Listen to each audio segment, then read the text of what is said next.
டீலிமிட்டேஷன்னா என்ன? எதுக்காக டிஎம்கே இதுக்கு ரொம்ப அகைன்ஸ்ட்டா நிக்கிறாங்க? அண்ட் தளபதி விஜய் அவர்கள் கூட பார்த்தீங்கன்னா, இதுக்கு அகைன்ஸ்ட்டா ஒரு ட்வீட் போட்டிருக்காரு.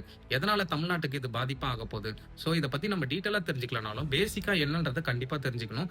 இந்த வீடியோல வந்து நான் உங்களுக்கு ஷார்ட்டா புரியிற மாரி சொல்றேன். ஸோ வீடியோவ வந்து ஃபுல்லா பாருங்க. இந்த ஸ்டேட்ல பார்த்தீங்கன்னா, யார்கிட்ட மெஜாரிட்டியான எம்எல்ஏஸ் இருக்கோ, அவங்க தான் கவர்ன்மெண்ட் ஃபார்ம் பண்ண முடியும். அதே மாரி தான் பார்த்தீங்கன்னா, சென்ட்ரல்லயும் கவர்ன்மெண்ட் ஃபார்ம் பண்ணணும்னா, எம்பி யார்கிட்ட அதிகமா இருக்காங்களோ, அவங்க தான் வந்து கவர்ன்மெண்ட் ஃபார்ம் பண்ண முடியும். ஸோ இந்த எம்பி சீட்ஸ் வச்சு தான் வந்து யார் வந்து சென்ட்ரல்ல வந்து ஆட்சி அமைக்கிறாங்கன்றது வந்து தீர்மானம் பண்ண முடியும். இப்போ ஓவராலா எம்பி சீட்ஸ் வந்து இந்தியால எவ்வளோ இருக்குன்னா 543 எம்பி சீட்ஸ் இருக்கு.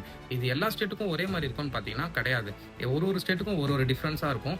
இது எதனால இந்த டிஃபரன்ஸ் வருதுன்னா, பாப்புலேஷன வச்சு தான் வந்து ஒரு ஸ்டேட்டுக்கும் வந்து எம்பி சீட்ஸ் வந்து அலாட் பண்ணுவாங்க. ஃபார் எக்ஸாம்பிள் இப்ப ஸ்கூல்ல இருந்து டூர் கூட்டிட்டு போறாங்கன்னா 4 ஸ்டூடெண்ட்க்கு ஒரு டீச்சர்ன்ற மாரி அலாட் பண்ணுவாங்க. அதே மாரி தான் எம்பி சீட்டும். இப்போ பாப்புலேஷன பேஸ் பண்ணி தான் எம்பி சீட்டும் வந்து ஸ்டேட் வைஸா குடுப்பாங்க. இப்போ தமிழ்நாட்டுல வந்து ஃபார் எக்ஸாம்பிள் ஒரு 10 லட்சம் பேர் இருக்காங்கன்னா, அந்த 10 லட்சம் பேருக்கு வந்து 1 லட்சம் பேருக்கு ஒரு எம்பின்ற மாரி 10 லட்சம் பேருக்கு 10 எம்பின்ற மாரி குடுப்பாங்க. இதே பார்த்தீங்கன்னா 10 இயர்ஸ் கழிச்சு சென்சஸ் எடுக்கும்போது 10 லட்சத்துலருந்து 12 லட்சமா ஆகியிருக்குன்னா, டீலிமிட்டேஷன் பண்ணும்போது எக்ஸ்ட்ரா அந்த 2 லட்சத்துக்கு வந்து 2 எம்பி குடுப்பாங்க. இதுல 10 லட்சத்துலருந்து கம்மியா ஆயிடுச்சு பாப்புலேஷன் 8 லட்சம் தான் இருக்குன்னா, ஸோ டீலிமிட்டேஷன் பண்ணும்போது 10 எம்பி தேவையில்ல 8 எம்பி தான் போதும் அப்படின்ற மாரி குடுப்பாங்க. ஸோ டீலிமிட்டேஷன்றது பாப்புலேஷன பேஸ் பண்ணி தான் இருக்கு.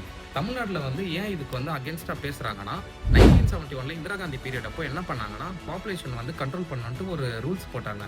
அந்த ரூல்ஸ வந்து ஸ்ட்ரிக்ட்டா ஃபாலோ பண்ணது பார்த்தீங்கன்னா, தமிழ்நாடு இந்த சவுத் ஸ்டேட்ல இருக்க எல்லா ஸ்டேட்டும் ஃபாலோ பண்ணாங்க.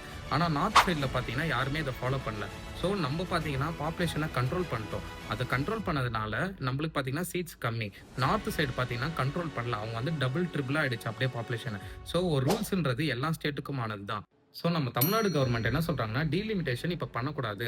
நார்த் சைட்ல இருக்கிறவங்களும் பாப்புலேஷன் கம்மி பண்ணிட்ட பிறகு தான் டீலிமிட்டேஷன் பண்ணீங்கன்னா, ஒரு ஃபேரான டீலிமிட்டேஷன் கிடைக்கும். ஸோ இப்போதைக்கு இத ஸ்டாப் பண்ணுங்கன்ட்டு நம்ம தமிழ்நாடு கவர்மெண்ட் சொல்றாங்க. ஸோ இந்த டீலிமிட்டேஷன பத்தி உங்களோட ஒப்பீனியன் என்னன்றத கமெண்ட்ல சொல்லுங்க. அண்ட் இந்த இன்ஃபர்மேஷன உங்க ஃப்ரெண்ட்ஸ் எல்லாருக்கும் ஷேர் பண்ணி விடுங்க. அண்ட் இதே மாரி மோர் இன்ஃபர்மேட்டிவ் வீடியோ வேணும்னா என்னோட பேஜ ஃபாலோ பண்ணிக்கங்க. Thank you all.